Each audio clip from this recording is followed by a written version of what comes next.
Orang yang benar salatnya kata Al-Quran, salat yang dikerjakan pasti berdampak pada ketenangan jiwanya. Tenang. Quran surah ke-20 Taha ayat ke-14. Wa aqimis salata lidzikri. Tunaikan salat sebagai zikir kepadaku kata Allah. Zikir itu banyak di Quran. Banyak. Ba'da salat kita zikir.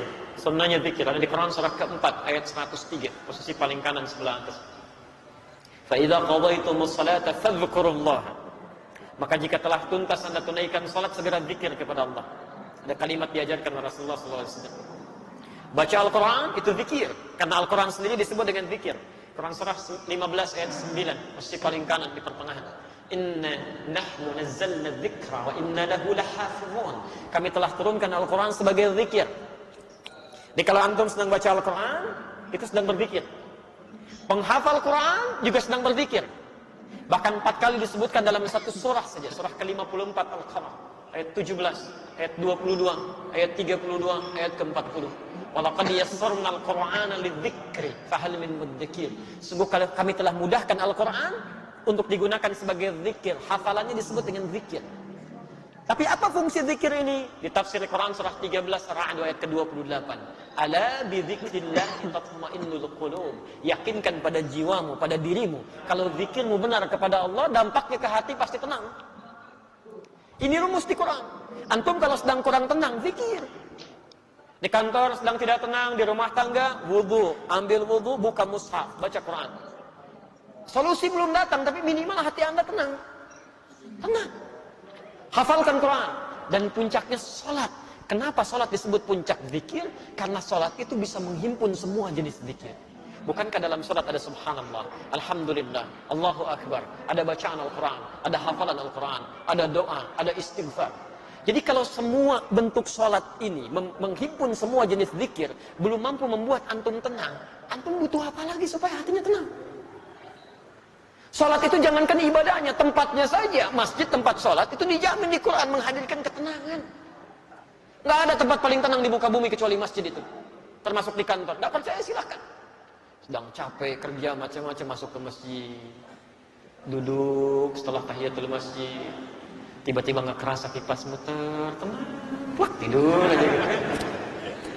Saya pernah ke Tokyo itu dan diajak ke Gunma. Ini nyata. Bertemu dengan ustadz dan komunitas di sana, cerita, Ustadz, sedisiplin-disiplinnya di sini, tapi ketenangan itu tidak mudah untuk didapatkan. Tingkat bunuh dirinya itu 30.000 setahun. Sehari bisa 100 orang bunuh diri. Dan kami pernah dibawa ke daerah Fuji yang setiap hari akan ditemukan 4-5 mayat di situ. Makanya kata Profesor Kato, sehebat-hebatnya orang Jepang yang disiplin masih kalah sama orang Muslim. Bukan orang Indonesia, orang Muslim. Ya. Jadi orang Muslim itu punya satu ajaran yang nggak ditemukan dimanapun, yang menghadirkan ketenangan dalam jiwanya. Tapi Ustaz, masih ada di Swedia satu distrik yang lebih dahsyat dibanding ini. Itu bunuh dirinya di mana aja, serampangan. Karena itu konsolnya, Pemdanya sampai membuat tempat khusus lokalisasi bunuh diri. Dan jamnya diatur, jam 10 sampai jam 12. Jadi kalau datang jam 8 kepagian, datang jam 2 kesiangan. Besoknya lagi gitu. Nah ini nyata kejadian. Satu kali ada orang akan bunuh diri, ya jadwal dia jam 12. Ketemu dengan salah seorang di situ, Muslim, Ustadz juga, cuman di Eropa kan tampilannya agak beda. Ditanya mau kemana kamu? Mau bunuh diri. Jam berapa? Jam berapa? Jam 12 katanya. Baik, sekarang kan masih ada waktu. Mau ikut saya? Oh tidak, nanti saya terlambat. Terlambat? Kata Ustadznya, nanti saya berikan gantinya. Kan, kalau kamu memang merasa dirugikan, saya bayar kan. Akhirnya dia ikut. Dibawa ke masjid. Karena dia belum Muslim, dia nggak bisa masuk, dia nunggu di luar. Ternyata mendengarkan tausiah, ada mendengarkan bacaan Quran, Allahu Akbar. Tadi saking tenangnya duduk, ngantuk, plak tidur. Dilihat begitu pulasnya sampai lewat dari jam bunuh dirinya. Betul, jam 1, jam 2, ini nyata. Ketika sudah semakin pulas, ini tidak tega membangunkan karena kelihatan enak sekali. Begitu bangun, langsung kemudian disampaikan, saya mohon maaf tidak bangunkan. Kamu merasa nikmat sekali. Kamu sudah lewat jam bunuh dirinya. Saya ingin tanya apa yang harus saya ganti. Ternyata jawabannya cukup mengejutkan. Ini tempat apa? Masjid. Apa keutamanya? Dijelaskan. Saya tidak ingin jadi bunuh diri. Tidak jadi bunuh diri. Saya itu ingin bunuh diri karena 3 hari berturut-turut tidak bisa tidur sampai hari ini. Entah kenapa tiba di sini, tiba-tiba bisa tidur. Jadi orang nggak sholat aja dekat masjid jadi tenang, apalagi yang sholat. Kalau antum sudah masuk masjid, sudah sholat gak bisa tenang juga, antum perlu apa lagi? Orang itu akhirnya masuk Islam. Peristiwa itu jadi viral kemudian di media sosial, menyebar dengan kuat sampai-sampai dipanggil oleh Pemdanya, kalau kita bupatinya. Akhirnya apa yang terjadi? Di tempat lokalisasi bunuh diri tadi, di sampingnya dibuatkan tempat untuk ustadz tadi, dan ada tulisan, bagi yang ingin bunuh diri, konsultasi dulu ke sini. Itu nyata gitu. Jadi kita punya teorinya, kenapa kita maksimalkan? Kalau tiap hari Anda belum tenang, nggak nyaman hati, yang paling aneh itu pada urusan orang lain, Anda yang jadi nggak tenang.